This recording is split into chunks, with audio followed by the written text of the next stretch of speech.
जुमाना, जुमाना, जरा ये बताओ मुझे इग्नोर क्यों कर रही हो? ध्यान नहीं था, माफ करना। प्लीज ऐसा मत करो।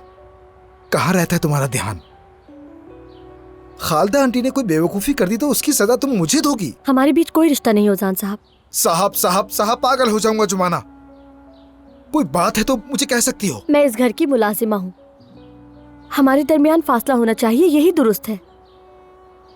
तो जो कुछ हमारे दरमियान हुआ, जो एक दूसरे के लिए महसूस किया, मेरी तरफ देखकर कहो, क्या वो सब मेरा वहम था?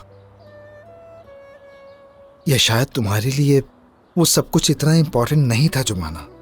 ऐसा नहीं है, लेकिन मसला ये नहीं है। हम एक नहीं हो सकते, और यही सच है। कोई और बात है जो तुम मुझसे छुपा रही हो? सच सच बताओ, क्या बात है? मुझे इस काम की जरूरत है उजान साहब। मैं आपके साथ कोई रिश्ता जोड़कर अपनी नौकरी खतरे में नहीं डाल सकती।